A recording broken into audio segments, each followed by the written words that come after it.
This is part 2 of a presentation given at the Crofton Community Centre on February 21st about the Crofton Waterfront. The purpose of the meeting was to launch a Crofton community planning effort, and the purpose of this presentation was to give some background on the industrial history and environmental legacy and some of the prior planning efforts in Crofton. So section 2, part 2 that we're in right now, is on the environmental impacts of our industrial legacy, starting with the smelter from which Crofton derives its name.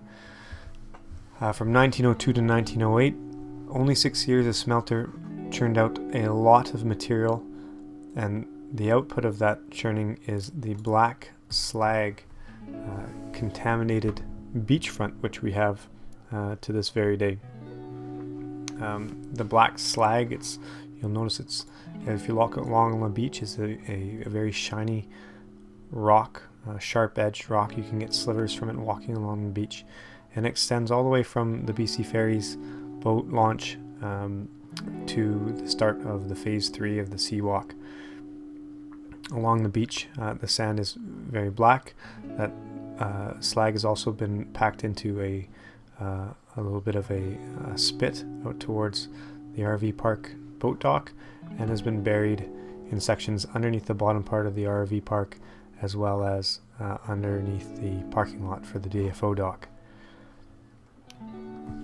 The slag has been described as contaminated material. It does have heavy metals in it, the highest concentration of which is barium, and it does exceed the provincial guidelines around contaminated materials, and so any disturbance of that sediment, that slag, any moving it around needs to be done with environmental approvals in place, and needs to be dealt with as a hazardous material. Now, as I understand, there is no ongoing health risk to having it on our beach.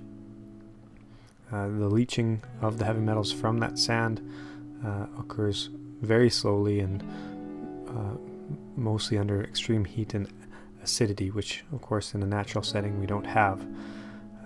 However, in terms of impact for sites, it's had a great effect on our waterfront and on development. Any of the development along this section needs to obviously account for disturbing and moving that black slag, and that's had a choking effect, you could say, on development along our waterfront, as developers struggle with the costs of that disposal or removal.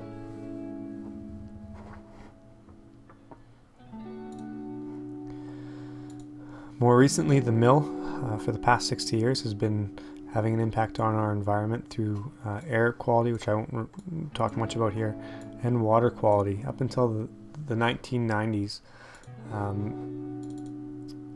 there was a large number of studies done on the effluent being pumped out of the outfall, the discharge from the mill process, chlorine and other contaminants. And as they discharged into our bay, there was a large number of dioxins and furans and other chemicals which leached into the water and had very negative impacts on the wildlife.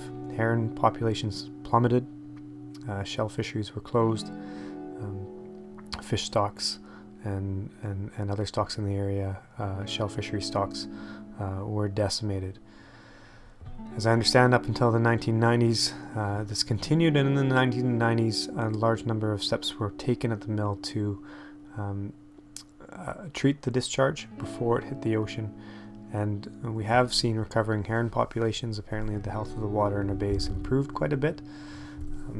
But the industrial legacy still exists. Those dioxins and furans, which for 50 odd years or 40 odd years were pumped into the water, still exist in a fiber mat on the ocean floor, buried underneath the last 20 years of deposits. So they are starting to sort of get slowly buried underneath the ocean floor.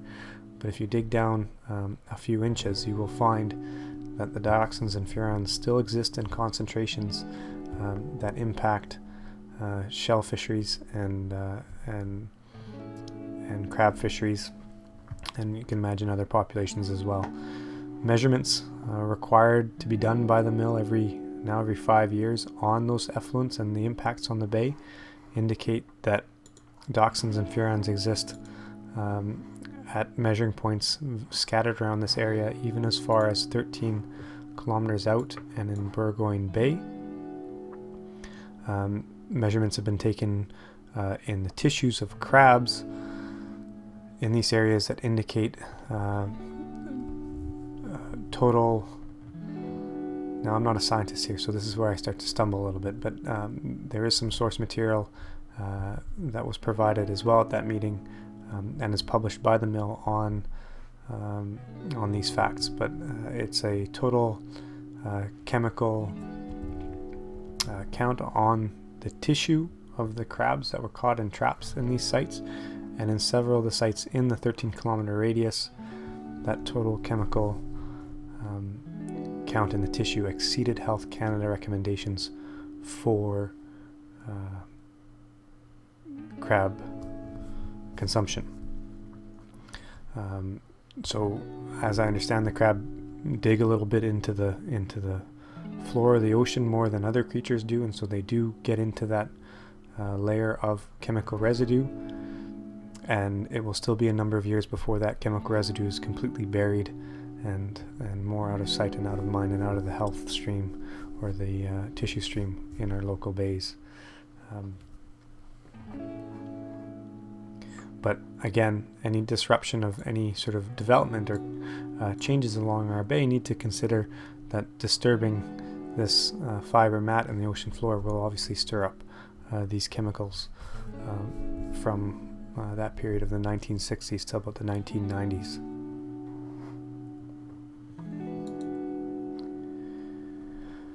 More recently still has been the impact from the log sort on Shoal Island. If you look at the Shoal Island collection, it was a number of little islands, and in low tide you can cross from one island to the next. They are quite shallow, the crossing areas. There's ridges in between them, but at high tide water would exist in between all of these islands traditionally. As you see here, there is some flow at high tide for water to get through.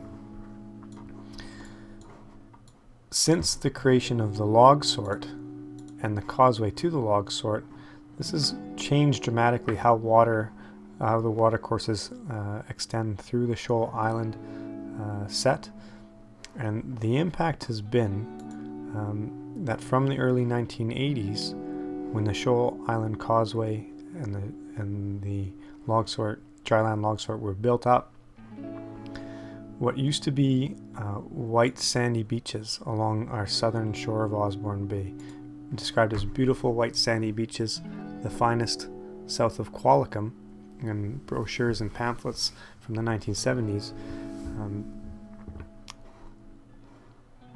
it's no longer used as an active swimming beach, and the makeup of the sand along that beachfront has changed considerably. Again, anecdotally from residents in Crofton, up until the late 70s, early 80s, it was a very active area for families to swim.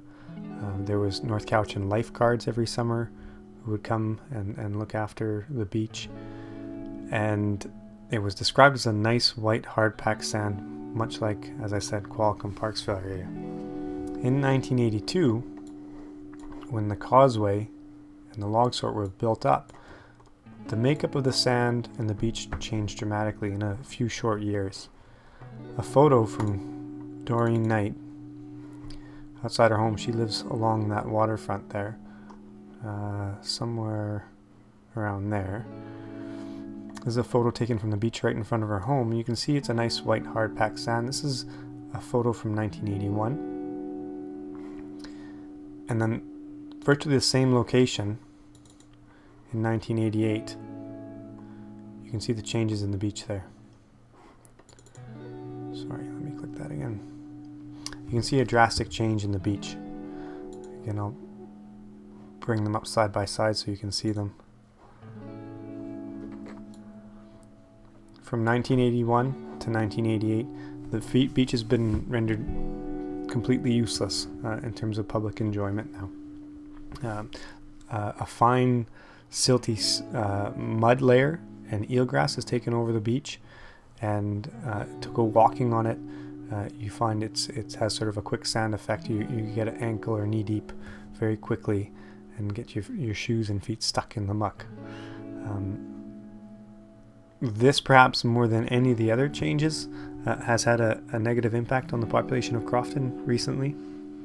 And there is a strong desire in the population of Crofton to regain what used to be a wonderful sandy beach again up until the 1980s. So we don't believe that as much as the mill impacted the ocean, as much as the smelters impacted the waterfront, neither of them had any detrimental impact on the beach. And it was somewhere around the 1980s and the creation of the Log Sword and Causeway that we did lose access to our beaches.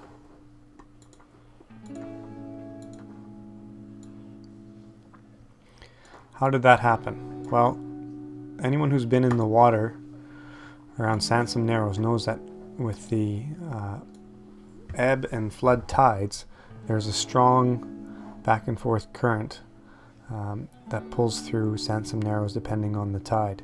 And it was noted when they were planning the mill outfall, they had some hydrological engineers do some reporting, and they noted at that time that there was a strong countercurrent on the tide heading that way, or the current heading that way, and there was a also strong current wiping up the Osborne Bay Beach in both directions. The effect of that was there was always a steady current washing and filtering any sediment which might have picked up in the bay, and it would push it all out through the Chemainus estuary and out into the deeper ocean, leaving this area of our beach, or this area of our bay, quite free of fine debris. A survey done in the 50s indicates very clearly this action. When the currents are heading south through Sansom Narrows, some of that push would sweep back through the bay and push north again. And then when the currents are heading north again, the water would push along the beaches and impact the beaches there.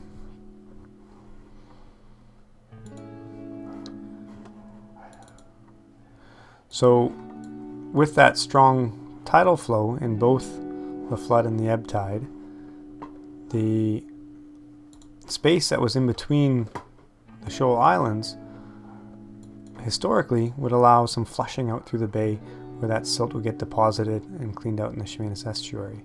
Of course, with the addition of the dryland log sort, that is effectively plugged up where a lot of that flow would happen. The flow now is reduced to just a couple of small spots here. One, there used to be just some pipes running underneath the bridge. They did open it up and add a bridge there to allow for some more flow of the water. And on the south side of the islets, there is still some chance for water flowing. But you can see that much less reduced opportunity for the water to flush out. Hence, there hasn't been as much flushing in the bay. Hence, the degradation of our beaches in Crofton. A photo of the shoal islets, historical photo, just to show you again how much